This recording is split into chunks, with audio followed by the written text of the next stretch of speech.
Welcome back to Professor and the Idiot. We hope you enjoyed our last episode, Russian Revolution / communism. Nobody loves hating on commies more than me and Nick. And today we're gonna be talking about a person who some people on the right side of politics call a communist / socialist, Alexandria Ocasio-Cortez. You want to give a background to this woman, Nick? Sure. I should say why we're doing this, because she seems to be one of the most talked about people in America right now. Oh yeah, she's very, very polarizing. Yeah, she's all over the media. There's an interview with her this week on 60 Minutes. If you've been living under a rock, she is 29 and a new Democratic congresswoman from New York representing a district in New York City. So let's give some background about her. So we want to know, what's the big deal? And getting past all the shouting headlines, what does she actually believe? Yeah, I hate when I don't know, I guess you could say maybe libertarianism is more in the middle of the political spectrum. I'm not exactly sure where it aligns with, but it drives me nuts when people on both sides, but it seemed for this person in particular, people on the right, dumb people on the right, are just being so outlandish with their criticisms and misquoting or using quotes out of context. That drives me nuts when people do that. They put a short quote, but and they try and brand a person as like who the quote represents them totally, no context given. And that's the biggest thing I see with this politician is there's people on the left that some people absolutely love her and think she's the future of politics, and then some people on the right that absolutely hate her. And like you said, it's very fascinating to see all the yelling and the headlines and this commotion about her, when in reality she's a very brand new, I don't know if you could say low-level politician. She is part of Congress, but from what I can tell with politics in America, it's very hard to go into any political office and just start making drastic changes. Exactly. So she's not, if you disagree with what she says, she's not really that much of a threat to what you believe. And she is like one of the best examples of the Streisand effect. What's the Streisand effect? I don't know. I was talking about this with Amy the other day. This is secondhand, and I think the story is true, but basically the example is Barbra Streisand was complaining in an interview where paparazzi and people were coming by her house, and because she talked about, let's see, okay, I'll pull it up on Wikipedia real quick just so I can give a good definition. The Streisand effect is a phenomenon where an attempt to hide, remove, or censor a piece of information has the unintended consequence of publicizing the information more widely. Oh, okay.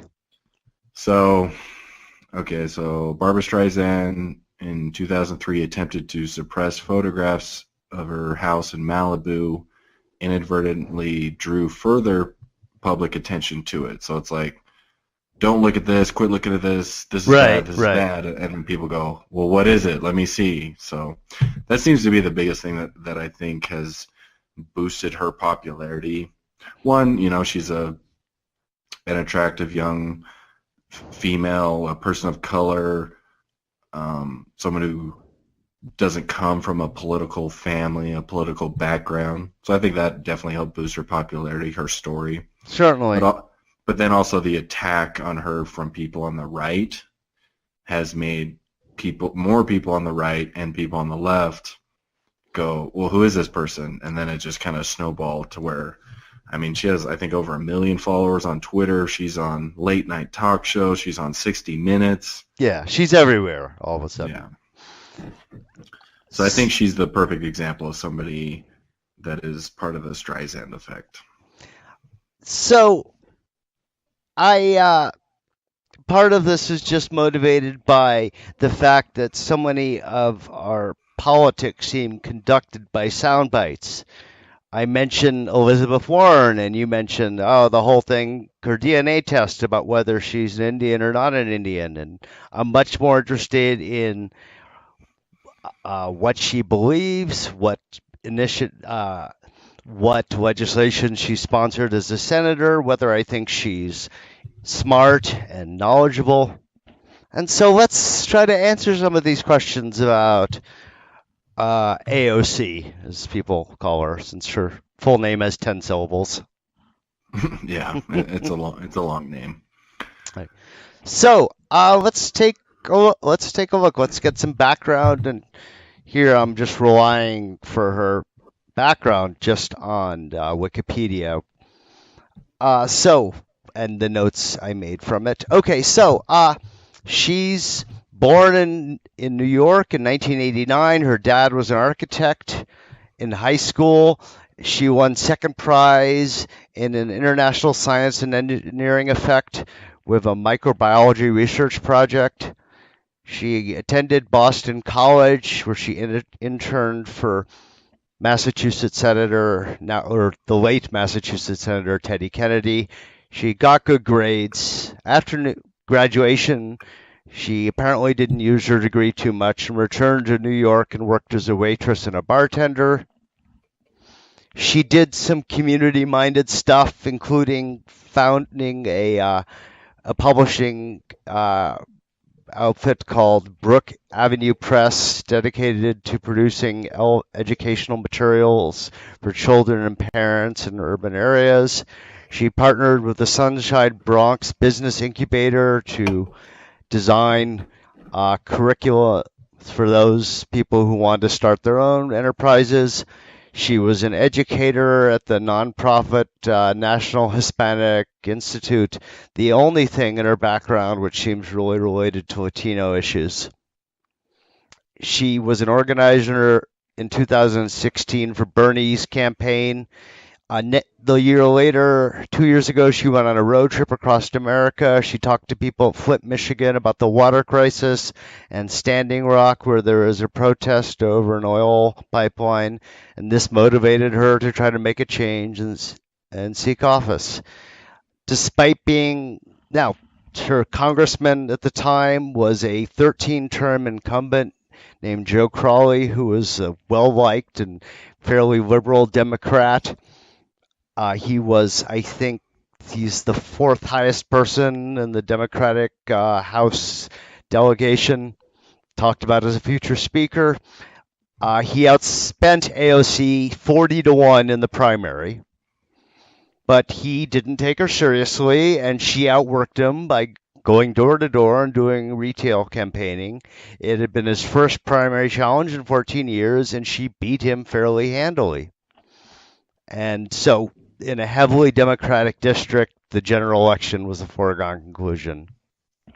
So she's now been a member of Congress for exactly 4 days. Yeah, when she first won the election, I think one of the biggest things that helped started boosting her popularity was her reaction to her winning, because she was such an underdog. Yes. I mean, I'm sure if you asked her before the election, do you think you'll win? I'm sure she said, well, probably not. And then there's a video of her in, I think, the bar that she worked at. Oh, I saw that. Yeah. Yeah, seeing her, her genuine reaction of, oh my God, I won. I did it. I can't believe it. Yeah. And, everybody loves an underdog story. And even though I'm not necessarily aligned with her politics, I can certainly appreciate her effort and her attitude and enthusiasm for change and grassroots politics. So, even seeing that was really cool to see, an underdog story, someone who didn't have a lot of money to fund their campaign beat a career politician. So, she was excited in a way. It was hard to imagine an older person would have been excited. Yeah. So she that was the first I heard of her when she won this. And this is the prime when she won the primary. That is, that's when she got excited. And at that point, everyone knew she was going to win the general election in a heavily Democratic district. And so at that point, she became a celebrity and started doing interviews, and we all started hearing about her. So I'm a little, I feel, because I love history and the Constitution and all that stuff so much, I feel almost a little embarrassed asking this. Now, when you say she won the primary and then general election, what does that mean? So, uh, we have two major political parties, and each party will nominate a candidate for the general election. And which candidate that is, there's a preliminary election known as the primary. And in the primary, there's a Democratic primary and a Republican primary. And people will vote. There'll be a number of candidates most of the time.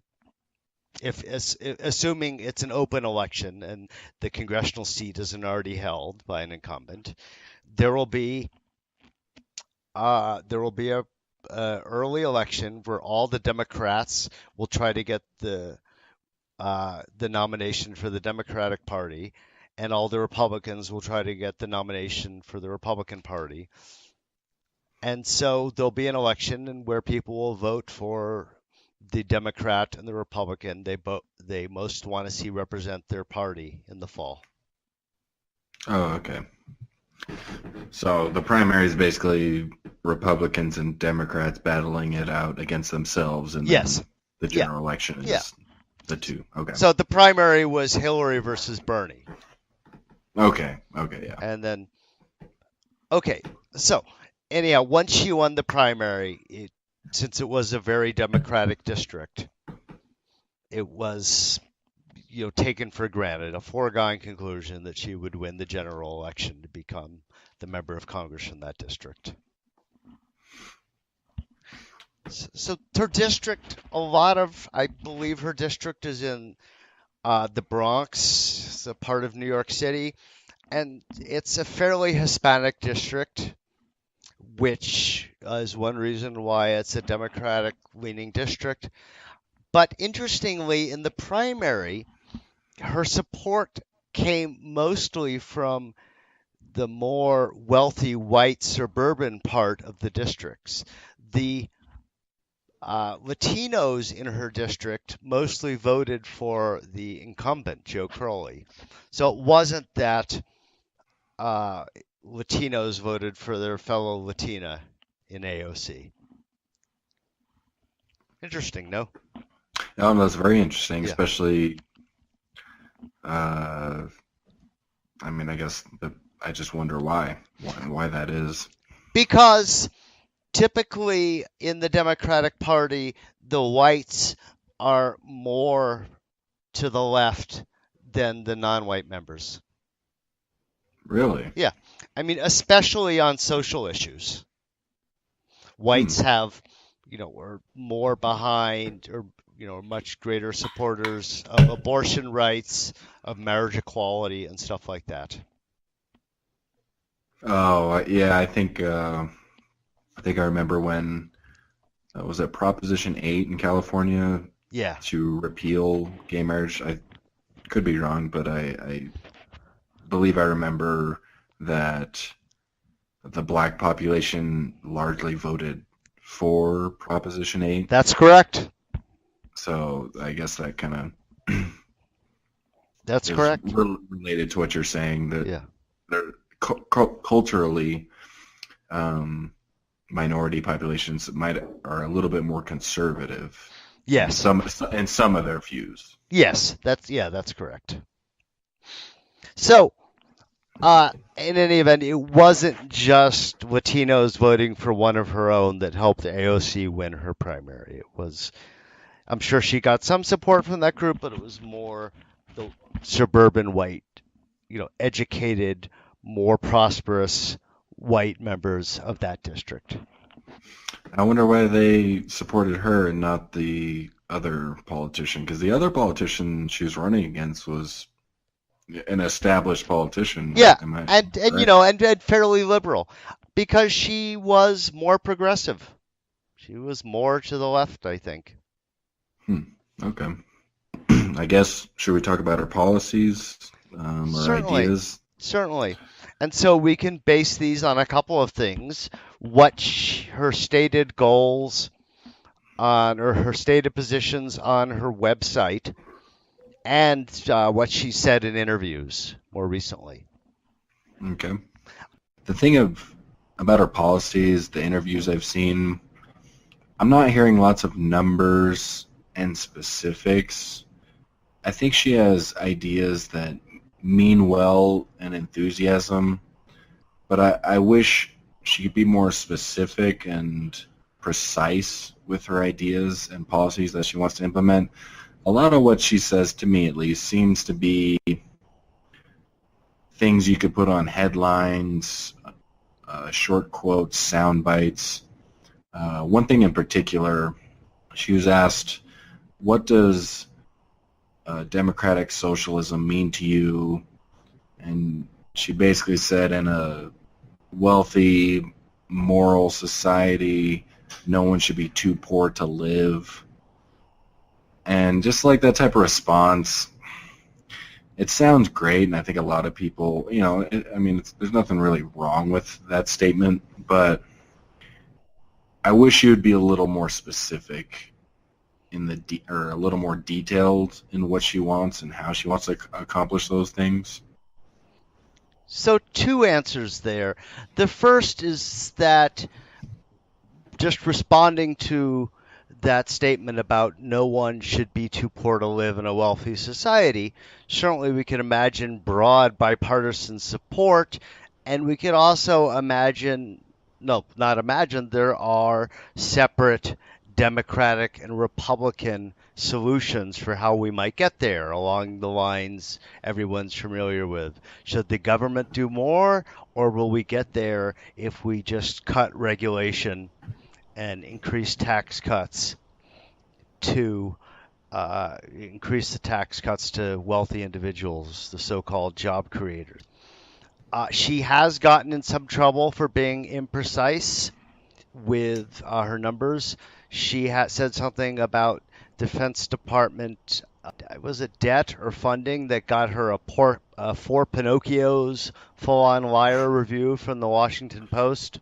Yeah, the Pentagon, something about the accounting of $21 trillion, and then people made a very obvious point. I think the total budget of every year, or the budget of the U.S. government combined every year since it began, is less than Yes. 21 trillion. Yes. So she spoke to that in her 60 Minutes interview a week and a half ago. And the first part of what she said I found chilling, where she said, facts don't matter, feelings do. But subsequently, she had a more appropriate response along the lines of, I know I made mistakes. I welcome fact checkers to call me out on it, which is the kind of honest, straightforward response I'd want to hear, because everyone is going to make mistakes. I know in this podcast 2 weeks ago, I located the 2016 presidential election in 2015. Obviously, I know there was no fucking election in 2015. Yeah, Yeah, I think yeah, being on the spot with a high-level interview, and yeah, she's new to all this, so yeah. I'm certainly willing to cut her some slack. And I mean, I just barely checked. She has 2.3 million followers on Yep, Twitter. yep, yep. To go from a bartender with high expectations and enthusiasm and getting into politics to being thrown onto 60 Minutes, Daily Show, all these interviews, you're going to make some mistakes. Yep. So, Even people who are in uh, the spotlight of the media make mistakes. So I'm willing to cut her some yeah. slack. The question is what she does when she makes a mistake. Did she say, "Oh, I made a mistake. Thank you for pointing it out. I'll try to do better," or does she say, "Fuck you," and double down on it, like a certain president of ours does? A certain president. I thought there Yeah. was only one. Oh, right. Thank you. I shit. Thanks for fact checking me, Dalton. Yeah, that's what I'm here for. I know all the Now, facts.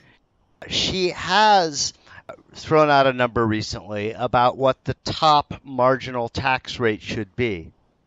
And she has proposed a new tax bracket for incomes of above $10 million that they should be taxed at 70%. Now, I was listening to some podcasts of libertarians talking about that, and so you're not being taxed at 70% for every dollar of the 10 No, million. no. That's So no. can you explain that? 'Cause Sure. some people might hear that 70% number and think, I don't know. I'd like to hear a good explanation of that. Certainly.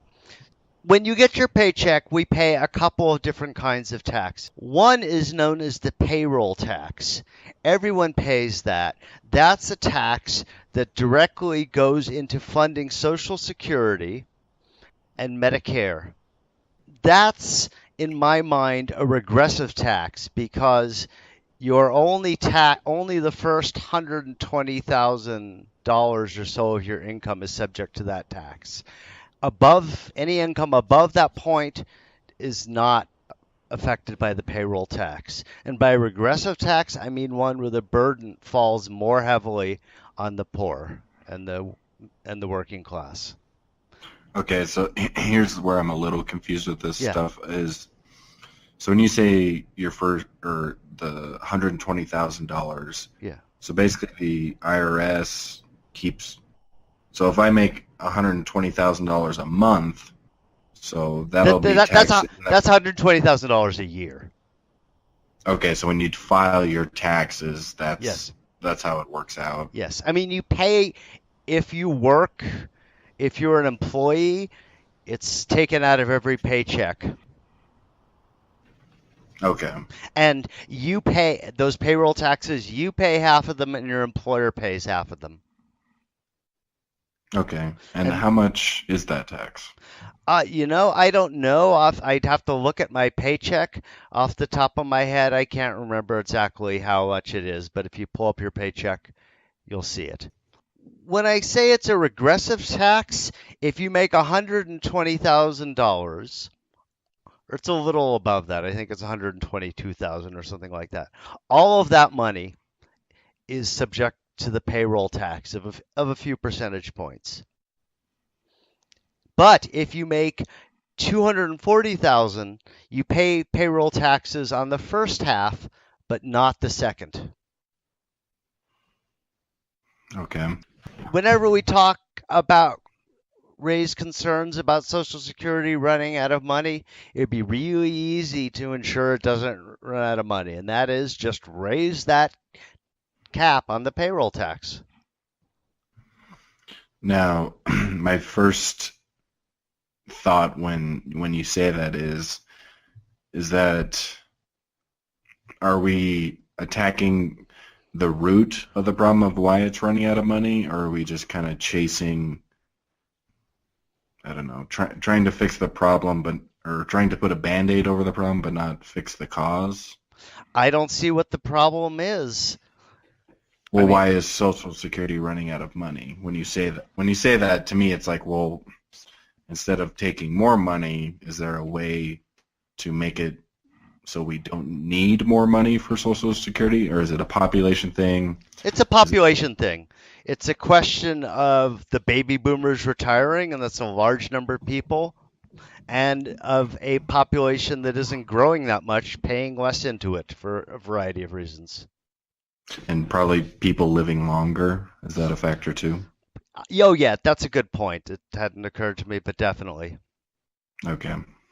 That's the payroll tax. There's also the income tax, which is just funding the government more broadly. And the income tax is a progressive tax with, I believe, 7 tax brackets. And it works like this. I'll simplify. The first $10,000 you make is taxed at a low rate, maybe 3%. Then that rate goes up to 7% for the next $10,000 you make. If you make $20,000, you're paying 3% on the first 10,000 and then 7% on the next 10,000, and that keeps increasing as your income goes up to a maximum. I think it's about 230 or 250 is the highest tax bracket, where everything above that is taxed at a rate dropped in the most recent cut, but it's about 36%. And so the highest tax bracket is at $236,000 a year. So everything you make above that is taxed at that 36% rate, subject to whatever deductions you have, or tax, Oh, or tax credits you have for whatever reason. okay. So now she wants to introduce a new tax bracket. The maximum now is at about 250, I think it is. She wants to introduce a new one so that every dollar earned over an annual salary of $10 million a year is taxed at 70%. Is there a projection on how much that would bring in? Yes. Is that number, that $10 million number, a common thing, or is this just something she's coming up with? Is the $10 million, I mean, obviously there's some arbitrary quality to it, right? If it's $11 million, it would bring in a little less money, but 10 is a nice even round number. Yeah. Will it totally get rid of the federal debt? No. Just because there's not a lot of people who earn $10 million a year. That's a lot of money. That's not owning $10 million. $10 million. That's getting that every year. That's a tiny fraction of 1%. Since it's so few people, it will bring in how much? I don't think it will bring in. It will bring in maybe, what did I read? Something 100 or 200 billion dollars over 10 years. So not much. Well, I mean, it certainly helps. Yeah, But yeah. yeah, But but maybe yeah, in the grand scheme of things, yeah, it's yeah. okay. One thing people often respond by saying is, well, the tax rate was the top tax rate was 70% on a far lower maximum income until 1980. You go back to the 1950s, it was up to 90%. And that's misleading because there were many more exemptions and deductions, which put the effective tax rate in the 1950s at just a little higher than it is today. Yeah, that's one thing I've been hearing and reading is that term effective tax rate. Yes. It just depends upon how many rebates and credits and loopholes there are. What do you think about that whole thing with deductions, rebates, credits, like you just mentioned? Is it a good thing? Is it a bad thing to make taxes more complicated with all that stuff? Or We may be getting too far off topic and want to put this in another pod. I think you have to, on the one hand, yeah, it's ridiculous. Filling out your taxes in America is an ordeal. It's not a crazy ordeal in any other country.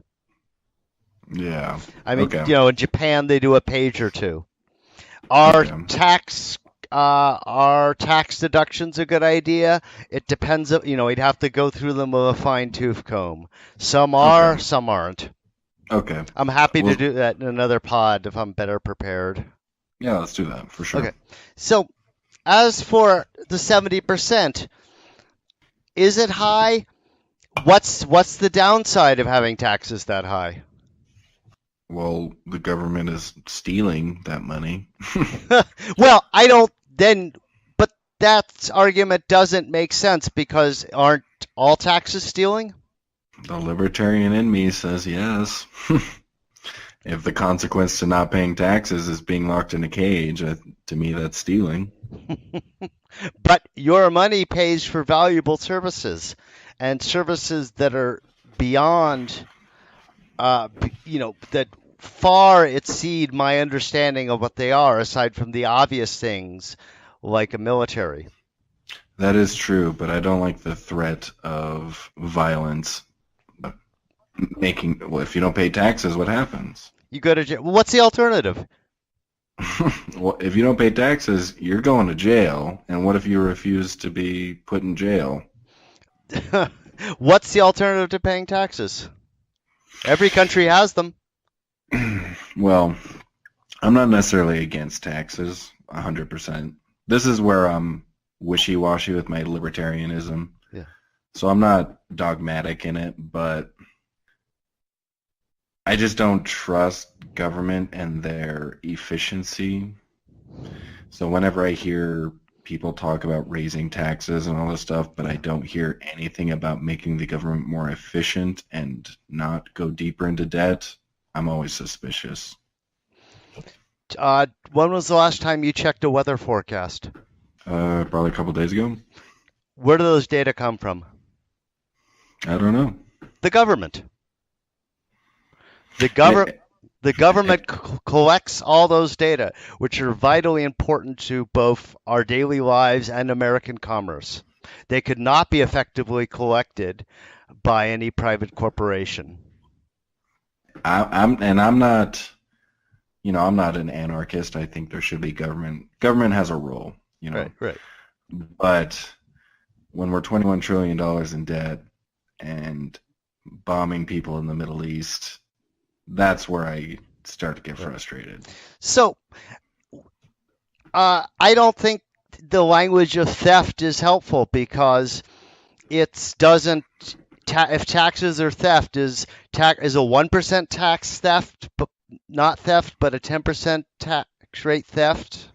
It's a distinction that's too moral for the task at hand. Well, to me, the consequence of not paying the tax is what makes it theft. But what can you do? What's the alternative?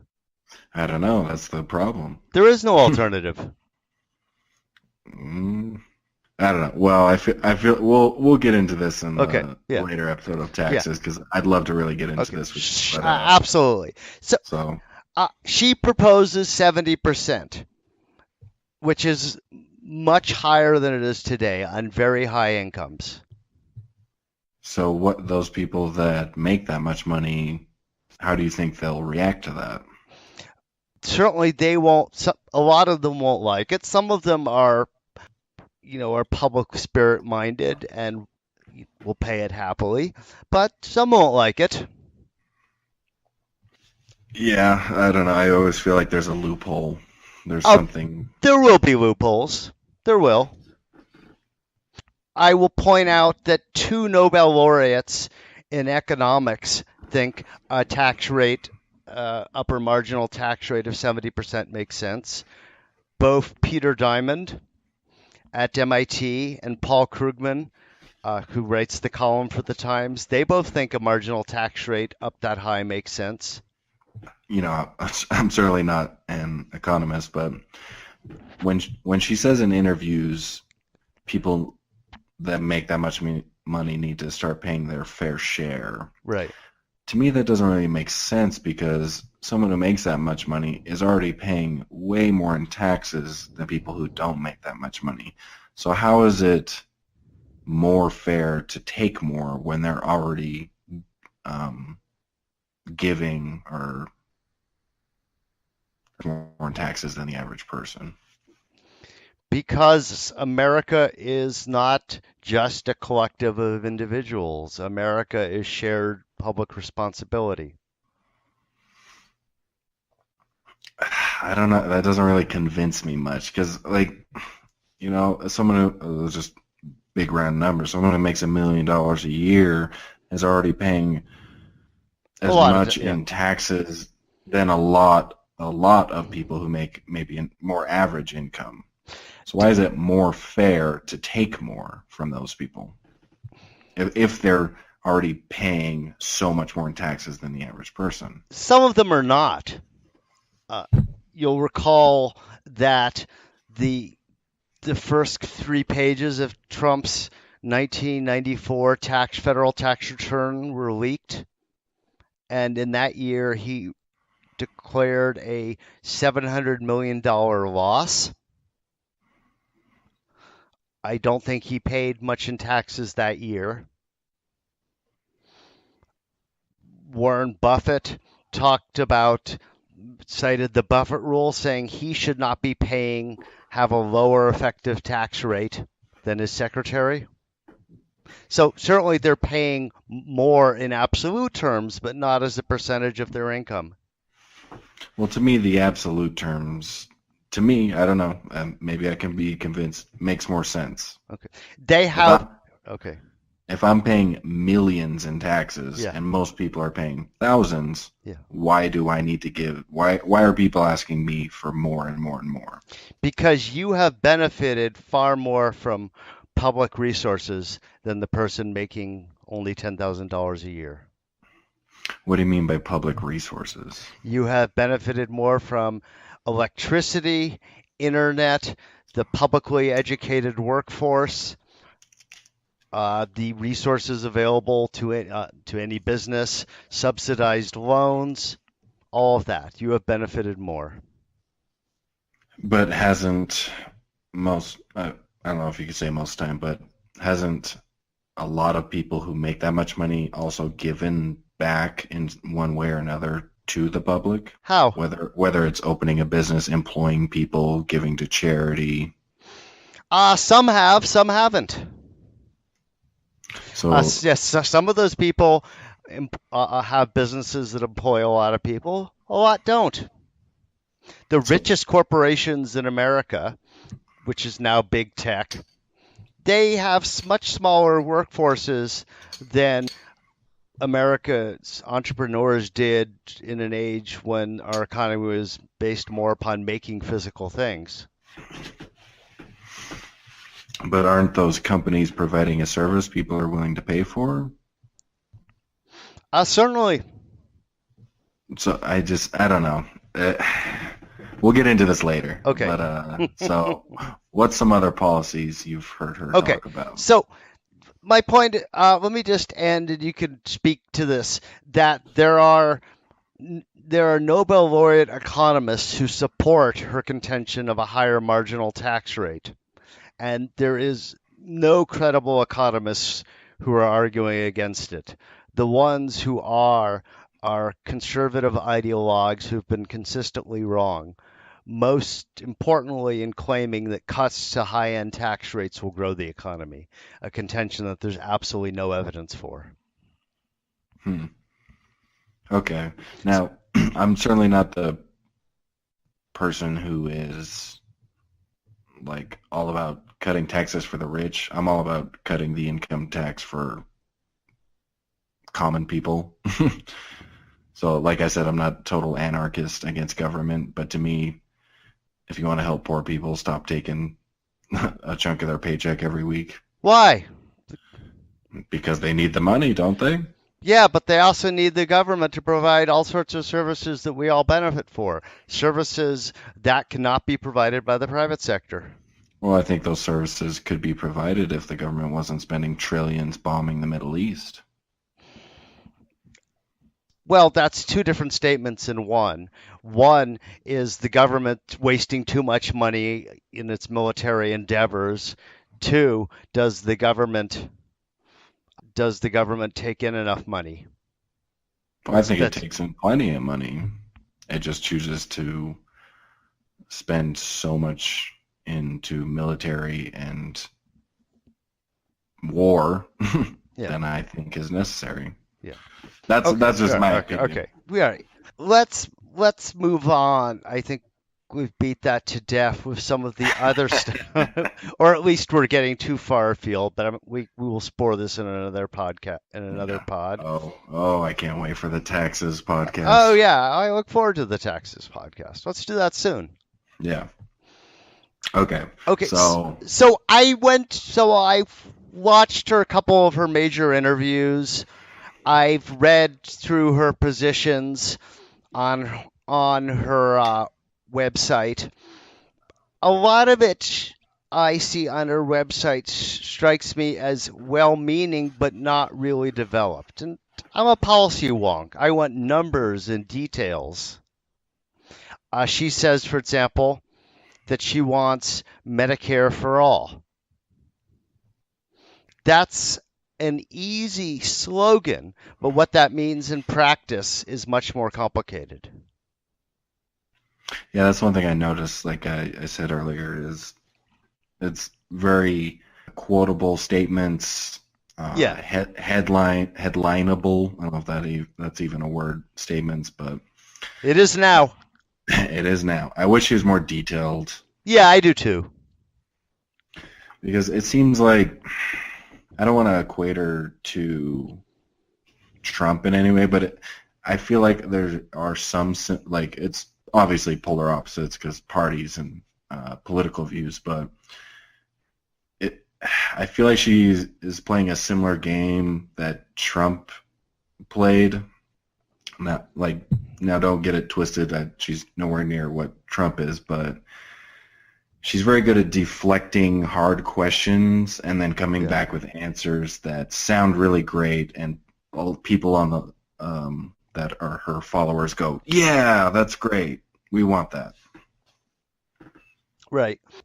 I think her responsibility for having good answers up until now was lower. She was just running for office. In a sense, we're almost doing this podcast too soon because we haven't seen yet how she governs. But yeah, she offered a lot of promises. Nothing, very little, which struck me as a really terrible idea. But except for the free college, which we've covered in detail. Yeah. What about the no? Was it no carbon emissions in 12 years or no use of fossil fuels in 12 years? That seems like a good goal, but 12 years is a little soon. I think this is an example of shoot for the stars and you'll land on the moon. Yeah. That's 12 years is not going to happen, but certainly we should work to reduce our carbon footprint for a variety of reasons. He's like, then why even say that 12-year thing? That because it sounds good.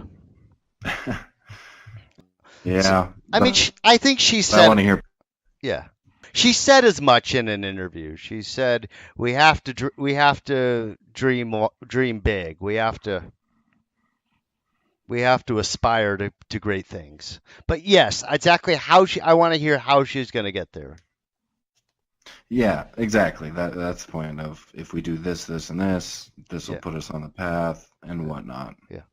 Now, I am happy she's talking about reducing our carbon footprint and transitioning more to sustainable energy sources. That's great. That's certainly better than the alternative, but we got to talk about how we're going to get there too.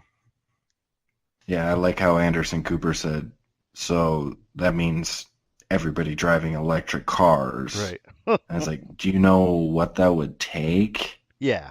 Like just the amount of labor, like even if all the materials and technology was there, just the like that's such an insane goal. And I would love it if it Yeah. happened. Yeah. So I'm not against it, but it's like 12 years and all electric cars, and how are you going to make the electric cars without using fossil fuels? It's Right, right. It's a ways off. It's a good goal, but we need to see how this is going to be translated into actual policy. She's someone who acts like she's still running for office in many respects. Now she has to govern. That yeah, brings me to the question of the basic two kinds of congressmen.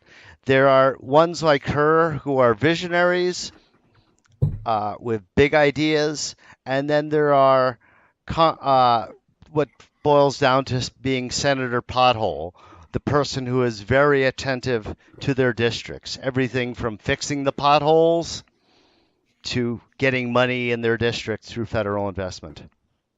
And so, if I were her constituent, I might be mildly nervous, wondering if she's going to be so focused on big ideas that she won't focus as much on constituent services.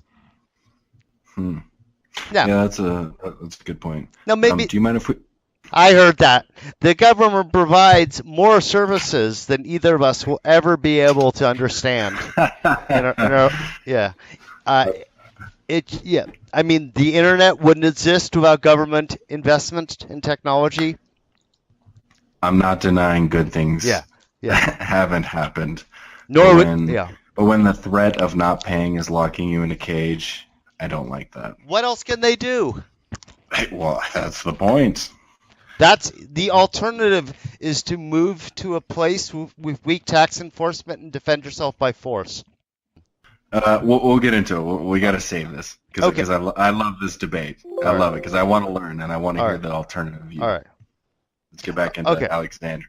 Most of what is on her website strikes me as a good idea, but again, a lot of it is not well realized. Like the federal jobs guarantee. So that's an idea that's been floating around policy circles for the last couple of years. A number of Democratic congressmen and senators have signed on to it, and it's wildly vague. So basically, everybody's guaranteed a job. Yes. Now, as far as I'm concerned, should the federal government invest in a lot of infrastructure development based on deficit spending? Yes, our infrastructure is in shitty shape. That's a good idea. But should the federal government become the employer of last resort? Probably not. Hell no. But not in my mind. I don't think it needs to if it does the infrastructure spending. Yeah, because it would give private companies the ability to create jobs and business and all that stuff. So it would be a private job, but funded by the government. Yes. Certainly when she says abolish ICE on her campaign site, I'm confident the Trump people read that as her wanting open borders and no immigration control. Why do you think she wants to abolish it? Because of all of the horror scenes we've witnessed in the last year. Everything from the camps now on the southern border to the child separation to the kids dying to video of ICE agents walking through crowds saying, "Are you an American?" That seems like an ineffective way to find out if someone's American. Yes, and it's bad optics, right? That's some police state shit right there. Now, is that ICE so? Is the solution to that just abolishing them or changing policies? Changing policy.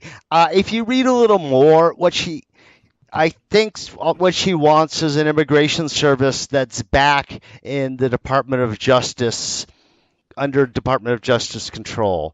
ICE, when they were created about 15 years ago, are not under DOJ control. So something that's, just better integrated into the whole federal law enforcement hierarchy. Okay.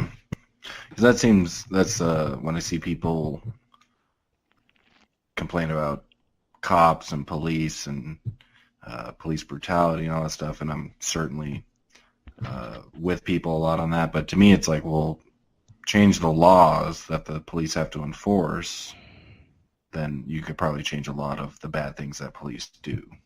Yes. Now, certainly a few bad cops will always misbehave, but yeah, I wouldn't expect that to be the subject of radical action. Reforms, yes, but having no federal immigration police. Of course, every country has always had some sort of immigration police or border service and will continue to do that.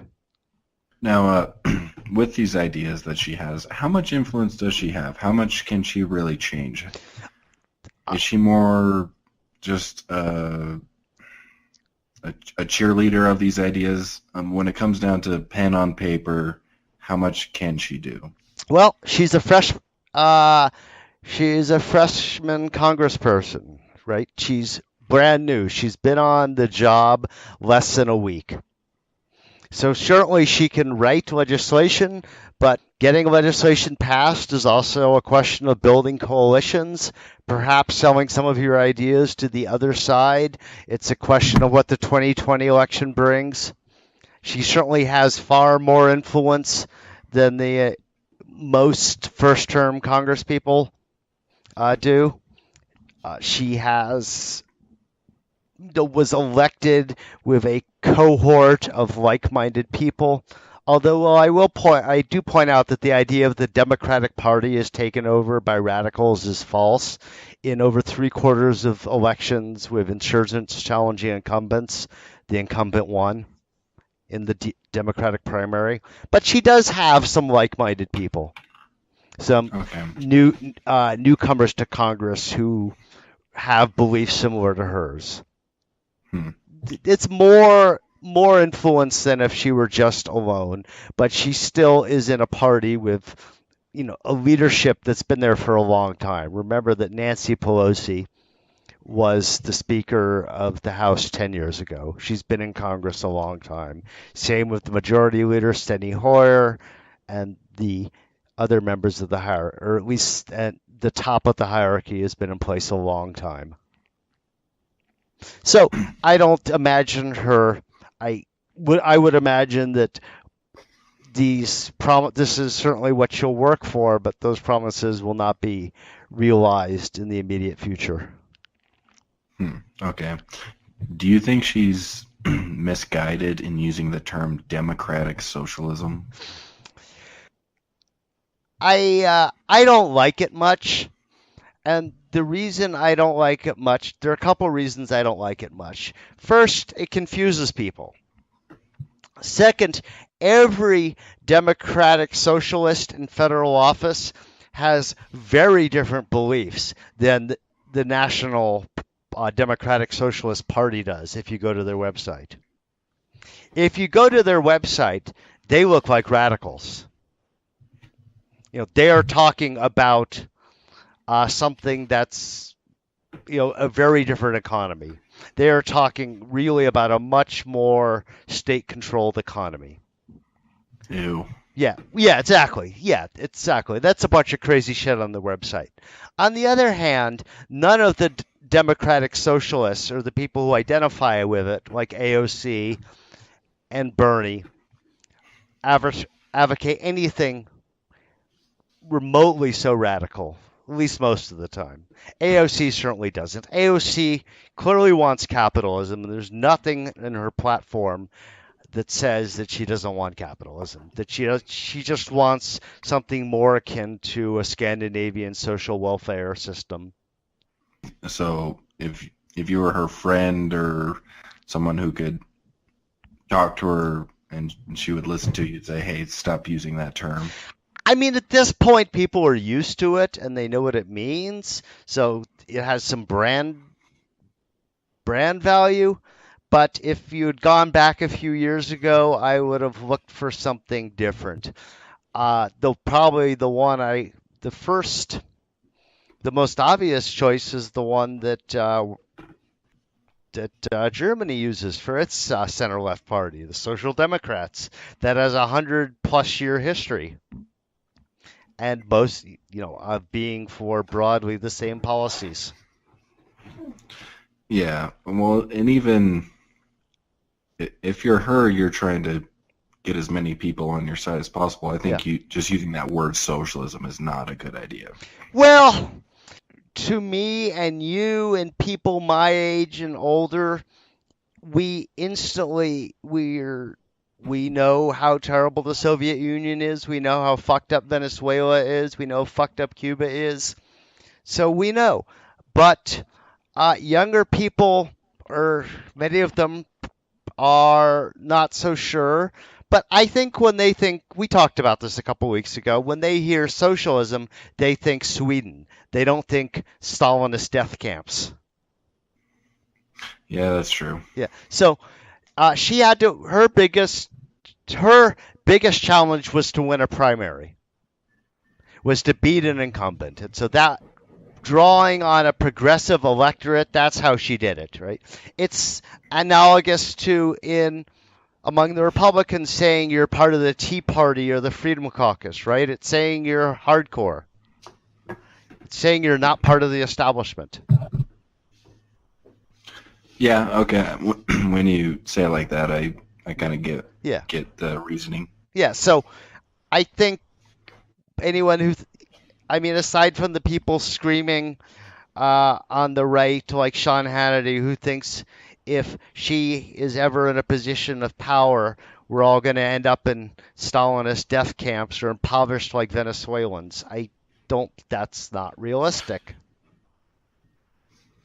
Yeah, I wish people want to criticize her would be a little less outlandish. Yeah, yeah.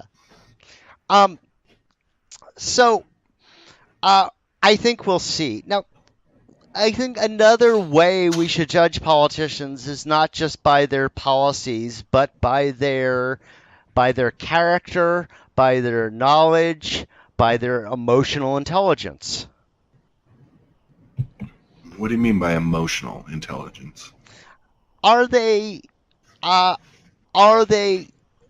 psychologically stable enough to make good decisions? So let me give you some examples. I think two of the politicians recently, excluding the current, two of the presidents recently, excluding the current occupant of the White House who had low emotional intelligence, were at times Bill Clinton, because he couldn't keep his pecker in his pants. That's actually a term my dad used to say to me. And Richard Nixon, who what everyone thinks is a very smart, very knowledgeable, very savvy politician, but was so paranoid and so devoid of morals that he couldn't keep himself from breaking the law in a way that ultimately cost him his presidency. That's low emotional intelligence. Okay, I see what you mean. Yeah, so certainly in conventional intelligence and intellectual aptitude and how quick they were and how knowledgeable they were, both Clinton and Richard Nixon were off the charts. They're both really, really, smart people who are well versed in policy, but in emotional intelligence, not so much.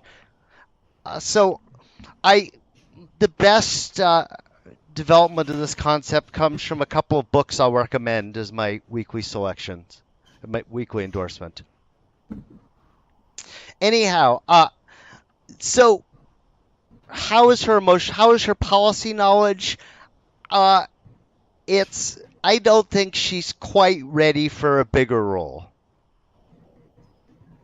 I certainly would not want her as my president. I think she's fine where she is, but I think she's just too green and not knowledgeable enough. I agree with you on that. Yeah. She's a young kid coming into a big, complicated world. Yeah. Oh, yeah. I mean, a year ago, she was a bartender and a waitress. Now she has a huge budget and a staff of 9 people and more responsibilities than she can keep track of.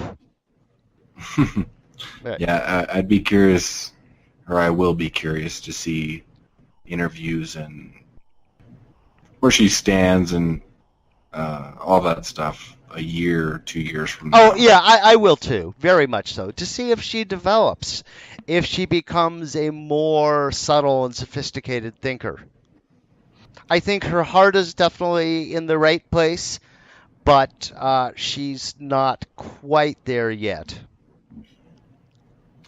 I'm hopeful for her, though. I mean, yeah. Even though I don't agree with a lot of what she says, I hope she does one thing she's very good at is being in tune with the internet, social media, young people today, because she is young. So I think she has potential. Yeah, I have hope for her.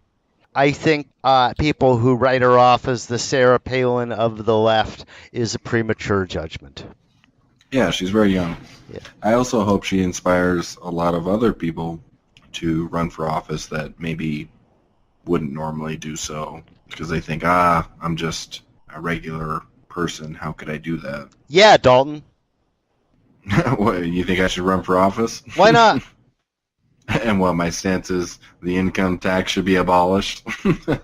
That's, but you don't really believe that. You just want it lower. I want it abolished for people who don't make a lot of money. Ah, shit, we're getting off track again. So Uh-oh. maybe we should wrap it up. Um, Clearly, you're both demonstrating some sort of tax envy where we really want to be talking about taxes instead of AOC. yes. Okay, let's bring it back. Let's bring it back. Okay, We can stay focused.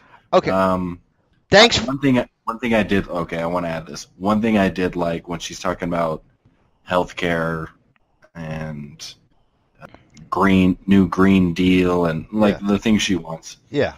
She made a comment that I really love that taps into what I brought up before is, oh, so we have all this money to spend on endless wars, but not money to spend on healthcare and Right. more necessity things. So she has said some things that I go, yeah, I'm with you on that. Wait till she first reads a Defense Department budget. You And know, what do you mean by that? all 50,000 pages of all the things that we spend for on defense. Now, some of it is easy to laugh at, like Trump's proposal for a space force. Hey, Elon Musk said he was down for that. So, well, space, we have satellites that provide vital services like GPS. And so, suppose they're attacked, what do we do? We bomb everybody in sight. Okay, but even knowing they're attacked, maybe having satellite defense, there goes there goes a few $1 billion. Right. No, I don't know. Okay, so do you have any recommendations this week, Dalton? I do. I actually have one. It's a small recommendation, I guess. It is a Waylon Jennings song. I just heard it today. It's been on my I have a country playlist that's like 600 songs. And I just barely listened to the whole thing today. And it blew my mind. So if any of our listeners are into, and this isn't modern country, I hate when people, they hear the word country music and they think of the stuff you hear when you turn on the radio. And that bums me out because it gives country a bad name. The song is Lonesome, Ornery, and Mean. And ornery is spelled like ONR''Y or some weird spelling.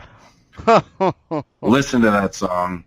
Even if you're not into country, listen to that song because it is great. That's my recommendation. What about yours? Mine is a book that I touched on earlier in talking about emotional intelligence. This book helped me understand what a president does and how we should evaluate presidents more than anything I read. It's written by a guy who just died last month, who was a family friend, a political scientist named Fred Greenstein, who taught at Princeton, and it's called The Presidential Difference: Leadership Styles from FDR to Barack Obama. It taught me which things each president did well and which things each president did poorly in a way that went above and beyond just what laws were passed during their terms in office. The Presidential Difference by Fred Greenstein. Really, Ooh, really good book. I like that recommendation. I think I have some Audible credits. Do you think it's on Audible? That's a good question. I don't know. It's in its third edition, so I know there must have been some interest. Have a look. All right, I will. If not, I'm willing to order that. That sounds very interesting to me. Yeah, no, it's a really good book. And then if you get through that and you like it, he has a follow-up where he does the same exercise for the first 5 presidents called Inventing the Job of President. Oh, I especially like the sound of Yeah. that because I love history. I liked the one about FDR to Obama more. I mean there's certainly more available on it and there's more to say, and I mean he was already in his 80s when he wrote the second one. I don't know if he was if he phoned. It felt more like it didn't feel just as good as in depth, but it was still interesting to me. Okay, I like that. Sounds good. I think we're safe to say our next episode should be on taxes. Sounds good to me, Everybody loves Dalton. controversy, Yep. and we seem to be butting heads on taxes, and I would love to talk it out. Sounds great. All right, everyone. Thanks for listening, all three of you. No, we got a bunch of people, and people listening to the episodes that are listening way past our recording time. People do that with podcasts. They find a podcast they like, and then they go back to the beginning. It feels weird to saying this now that people might be listening 5 years down the road listening to this now. Thank you. Oh, hell yeah. We'll be huge in Lithuania. All right. All right. Hey, if you like what you heard, don't forget to go to Apple Podcasts and other places fine podcasts are found and give us a good rating. Rate, review, and share. Yeah, rate the shit out of us.